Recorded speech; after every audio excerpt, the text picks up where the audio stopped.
Hello everyone. In this video we will read the first poem of Unit 3 of English course book, and the title of the poem is The Secret of the Machines. It's written by Rudyard Kipling. Now, an inclined plane and a wheel and axle are two simple machines. हम सभी जानते हैं कि एक inclined plane जो ढलान and the wheel and axle are two simple machines.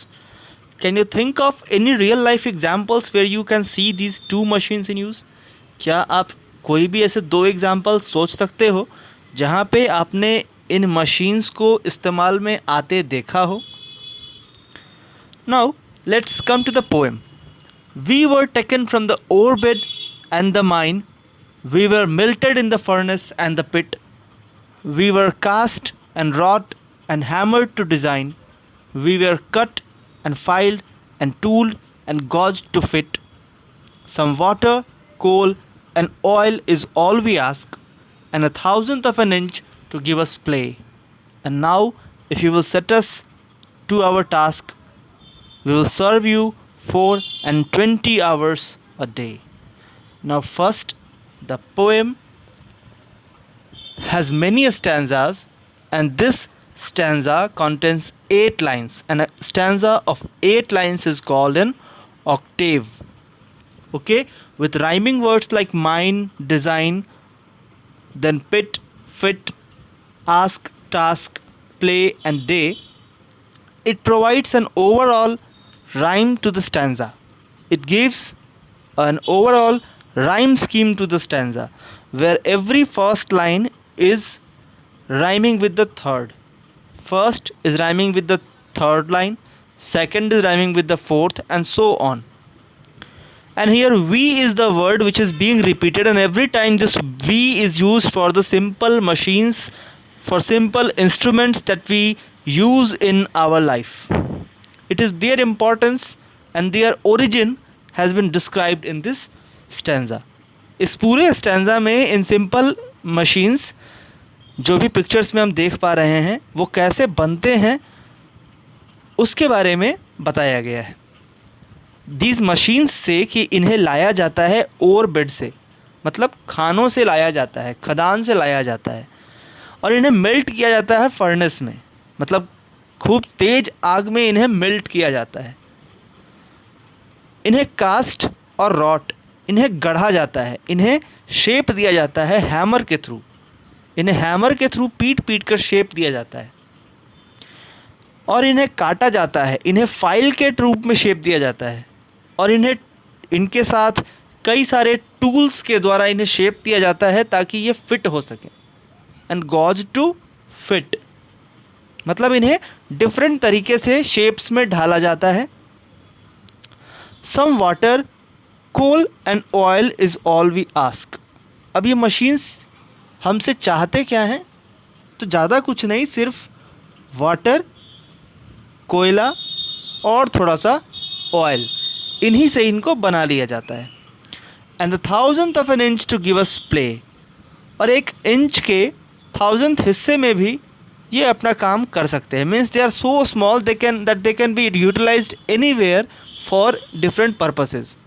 And now if you will set us to our task, और अगर तुम मुझे मेरा काम बता दो, मुझे काम पे लगा दो, तो वी विल सर्व यू 4, तो मैं तुम्हें सर्व करूँगा all 4 seasons. Means 12 means all 12 months I will serve you, and 20 hours a day, 20 hours a day. Okay, तो मैं मतलब तुम्हें 4 and 20 hours, सालों भर तुम्हें 4 and 20 मीन्स 24 घंटे तुम्हारे लिए काम कर सकता हूँ. We can pull and haul and push and lift and drive. We can print and plow and weave and heat and light. We can run and race and swim and fly and dive. We can see and hear and count and read and write. Now, here in the second stanza, the poet says that these very simple instruments can help us in enormous ways. They have multiple utilities. We can utilize them in multiple ways, in millions of ways. Like they can be used to pull, खींचने में, haul, घुमाने में, push, धकेलने में, lift करने, उठाने में, and drive means move करने में. Similarly they can be used for print and plough and weave and heat and light. They can run and race and swim and fly and dive. We can see and hear and count and read and write. मतलब ये enormous तरीके से हमारी life में use हो सकते हैं. Would you call a friend from half across the world? क्या तुम चाहोगे अपने किसी फ्रेंड को दुनिया के दूसरे हिस्से से बुलाना? If you will, let us have his name and town and state. अगर तुम चाहते हो तो हमें बस उसका नाम, शहर और स्टेट का पता बता दो. You shall see and hear your crackling questions hurled. तुम बस देखो अपने क्रैकलिंग क्वेश्चंस, तुम अपने क्वेश्चंस बस हमारी तरफ फेंको, तुम अपने क्वेश्चंस हमें दो. Across the arc of heaven while you wait. और तुम बस वेट करो. आर्क ऑफ हेवन मतलब मैं तुम्हारे लिए स्वर्ग जैसा कुछ बना दूंगा. Has he answered. अब ये मशीन्स फिर इस लड़के से पूछते हैं दैट हैज़ ही आंसर्ड, क्या तुम्हारे फ्रेंड ने आंसर किया? Does he need you at this side. क्या उसे तुम्हारी ज़रूरत है? You can start this very evening if you choose. तुम चाहो तो इस शाम ही शुरुआत कर सकते हो. And take the western ocean in this ride. और अगर तुम चाहो तो अटलांटिक ओशन के थ्रू अपनी जर्नी स्टार्ट भी कर सकते हो to meet your friend, to help your friend if he is in need. Okay, अगर तुम चाहो तो आज शाम से ही western ocean means Atlantic ocean में अपनी जर्नी शुरू कर सकते हो of 70,000 horses and some screws. और इसमें तुम्हारी हेल्प कौन करेगा? मैं करूँगा. By making a boat, making a giant boat of the powers of 74,000 horses. The force or power can also be measured in the terms of horsepower. So it says that we can help you to mend a ship, we can help you to make a ship or a boat which can have the power like 74,000 horses. The boat express is waiting your command. अब now the boat is ready. Boat express तुम्हारे command के लिए ready है. These instruments are telling to the boy, you will find the Mauretania at the quay till her captain turns the lever beneath his hand and the monstrous 9-decade city goes to sea. अब वो कहता है कि तुम देखोगे कि जो Mauritania जो है वो एक समय की सबसे बड़ी शिप थी. वो सबसे बड़ी शिप थी 1906 में जिसे लॉन्च किया गया था और अपने समय की सबसे बड़ी शिप थी.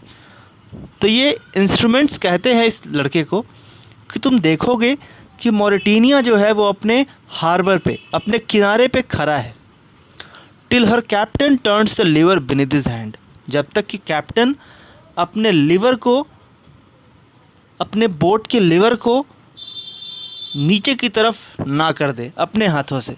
Means the boat is already and it is only up to the wish of the captain. He can use it at any time if he wish. And the monstrous 9-decade city goes to sea. और ये बड़ा सा ship जो है, ये monstrous 9 decade 9 मंजिला boat जो है वो सी में जाने को तैयार है, किसी भी समय तैयार है, बस कि कैप्टन अपने हाथों से लीवर को दबा दे. Alright, now let's see the next lines.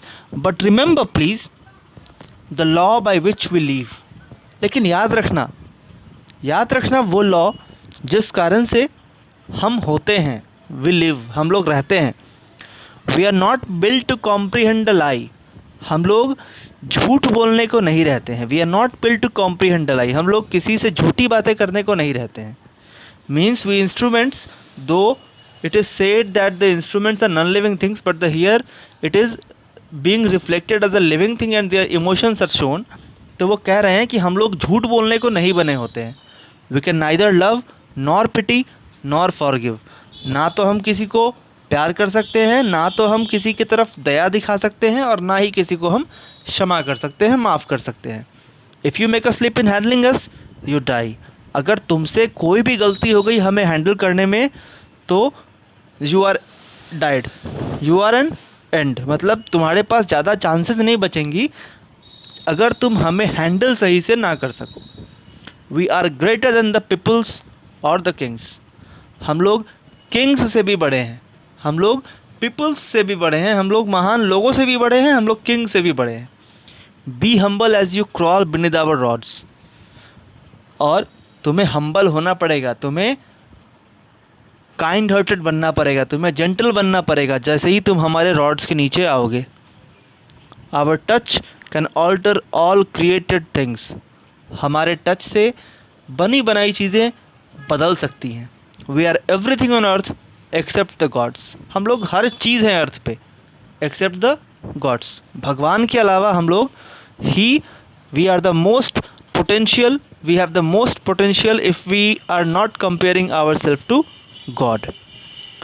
Now in the next stanza it says, though our smoke may hide the heavens from your eyes, हमारे smoke means like the smoke of an aeroplane can hide the heavens from your eyes, हमारा धुआं तुम्हारे सामने से heavens को भी गायब कर सकता है। It will vanish and the stars will shine again, ये गायब हो जाएगा और फिर स्टार्स शाइन करने लगेंगे। Because for all power and weight and size, क्योंकि हमारे पास चाहे भले ही जो भी पावर है, जो भी वेट है या जो भी साइज़ है, we are nothing more than children of your brain. तो वो कहता है कि वी आर नथिंग, मतलब हम लोग कुछ नहीं हैं बल्कि सिर्फ तुम्हारे दिमाग की उपज हैं, तुम्हारे दिमाग से जन्मे बच्चे हैं। And the poem is written by Rudyard Kipling. Now it comes to the point that what the poet try to say through these lines. The poet basically says that we instruments, we machines are actually children of your children of your brain. We have been made by you. The instrument says that you are our master, but you have to use us, you have to utilize us judiciously. तुम्हें हमारा use सही तरीके से करना होगा।